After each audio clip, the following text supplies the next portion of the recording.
Hello everyone.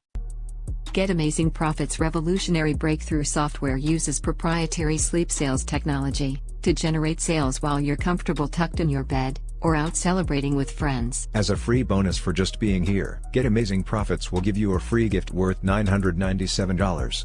It's actually worth thousands more, when you take into account that everything is all done for you, so there's nothing here for you to lose, and actually with the ability to get Amazing Profits free bonus, you have everything to gain.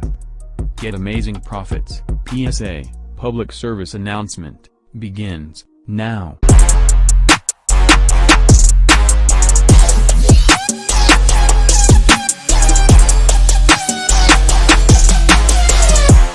Let me introduce you to the deadliest hospital in the world. In this hospital, patients are more likely to receive a fatal dose of anesthesia. They are also more likely to die within 24 hours of surgery.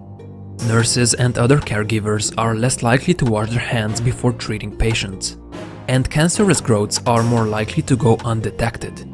If you were a patient, you probably wouldn't want to enter this hospital. In fact, you would want everyone you know to stay far away.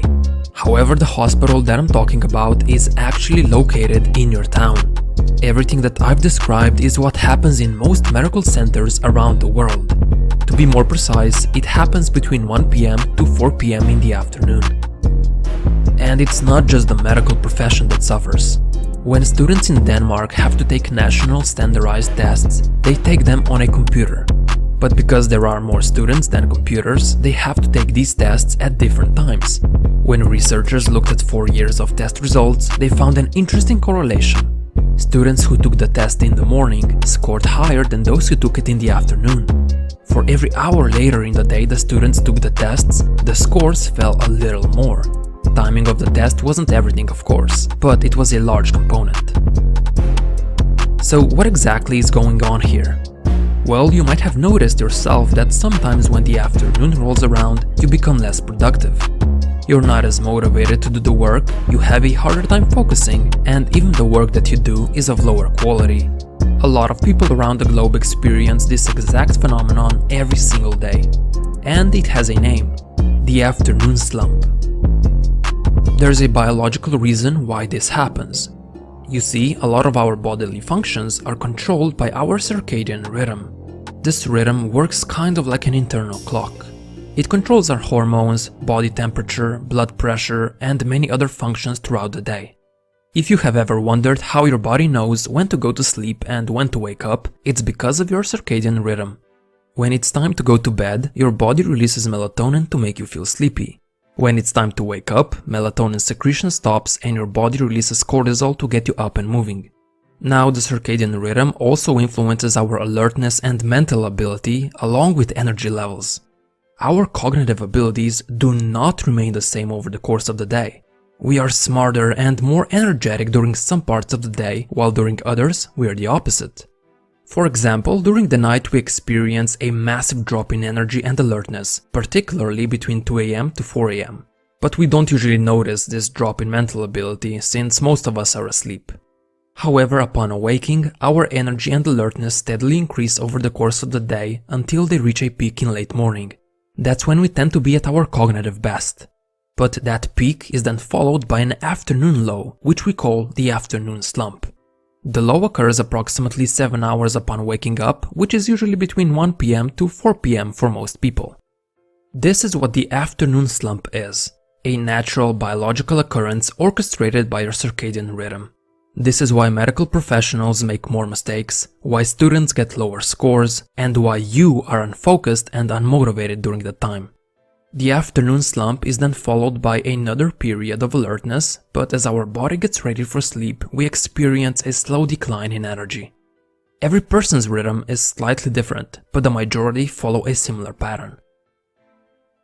If I were to draw a 24-hour graph of your alertness, it would look something like this.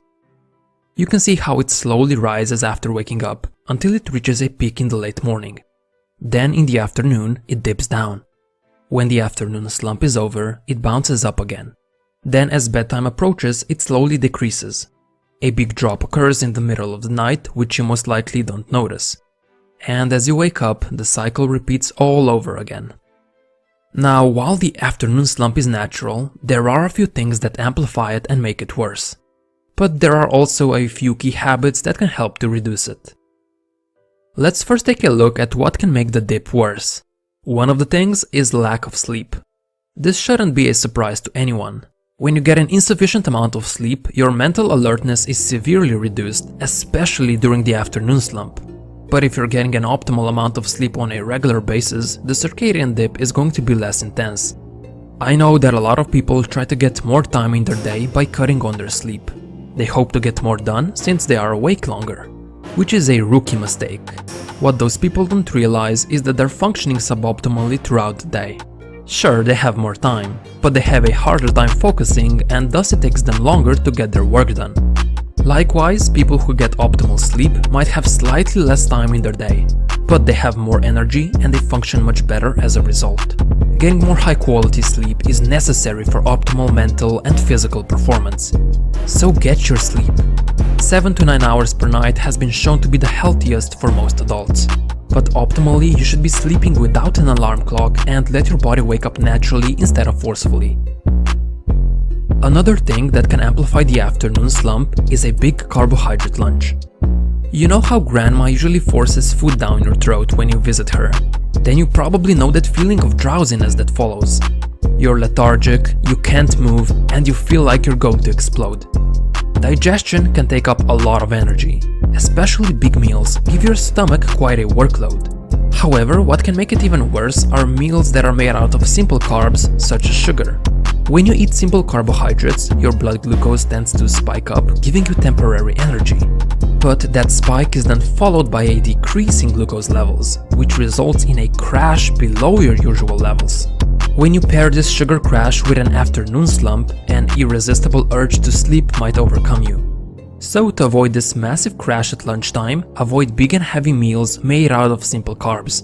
Instead, go for smaller portions with a variety of different nutrients such as protein, fat, and fiber. I mentioned before how students who took the tests in the afternoon scored lower than those who took them in the morning. And many people believe that the solution to this problem would be to move all the tests before noon. However, the researchers who studied those test results also discovered something else. Students who had a 20 to 30 minute break before the test to eat, play, and chat did not see a decline in their scores. In fact, they increased. Scores went up after a break, even if the test was taken in the afternoon. These days, taking a break is looked down upon. Others quickly label us as lazy if we do. And often we even label ourselves this way. That's because most people believe that to get more work done, they should just keep on working. However, when we stick with a task for too long, it eventually leads to mental fatigue. We're not as focused, we do our work slower, and we make more mistakes. I'm sure you've noticed this yourself. You're trying to focus on your work, but your mind just keeps on wandering and thinking about something else. Deliberate breaks are extremely underrated since they can help us minimize and avoid all of that, especially when a break is taken during the afternoon slump. So, what does a proper break consist of? There are 4 things. First is detachment. On your break, you don't want to think about work or whatever you were doing, otherwise you might intensify your mental fatigue further.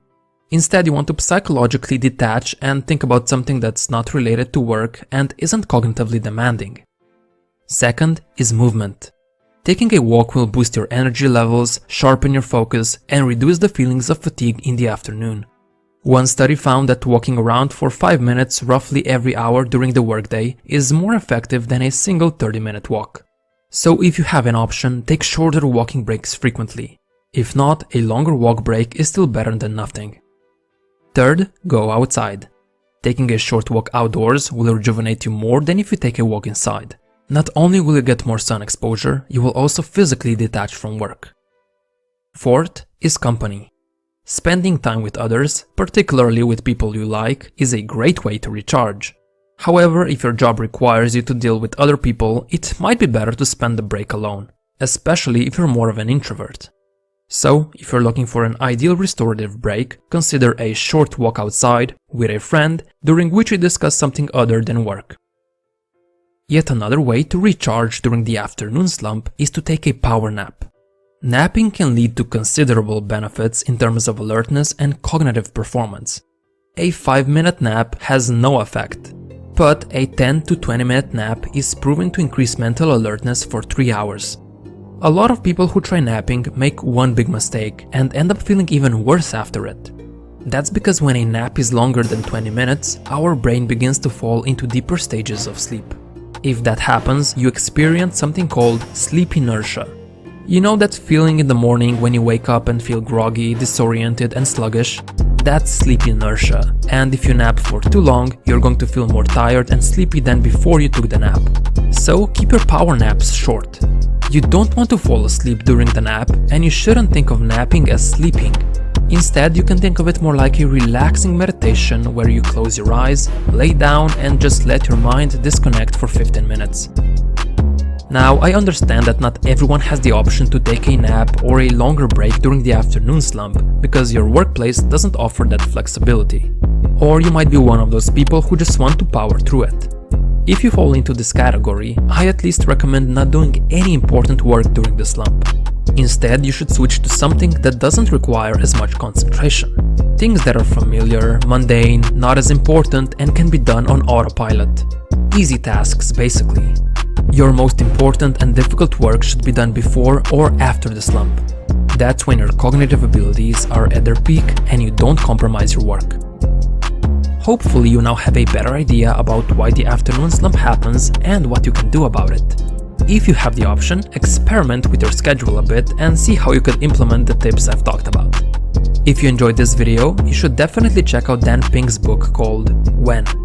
It's all about the science of timing and it was my source material for this video. I highly recommend it. As always, thanks for watching.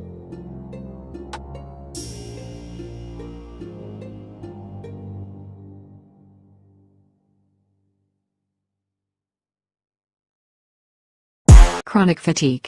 Ordinary fatigue can be as simple as having a blocked nostril. Although we use both nostrils to inhale and exhale, they each have a different function. Some cultures have long recognized this fact and have used the symbol of the sun to represent the right nostril and the moon to represent the left nostril. If you feel tired, close your left nostril and breathe through your right nostril. After a few minutes, you will feel your mind will feel refreshed. During a headache, close your right nostril and use your left nostril to breathe. In about 5 minutes, your headache will be gone. You may begin to pay attention the moment you wake up to see which nostril is more open, and thus takes in air faster. If the left is faster, you will feel tired. So, close your left nostril and use your right nostril for breathing. You will feel refreshed quickly. Chronic fatigue syndrome (CFS) on the other hand is a debilitating health disorder, generally accompanied by persistent fatigue, not due to ongoing exertion, and not substantially relieved by rest.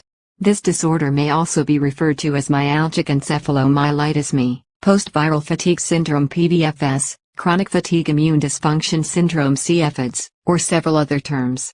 Symptoms of CFS include post-exertional malaise, unrefreshing sleep, widespread muscle and joint pain, sore throat, headaches of a type not previously experienced, cognitive difficulties chronic, often severe, mental and physical exhaustion, muscle weakness, increased sensitivity to light, sounds, and smells, orthostatic intolerance, digestive disturbances, depression, and cardiac and respiratory problems.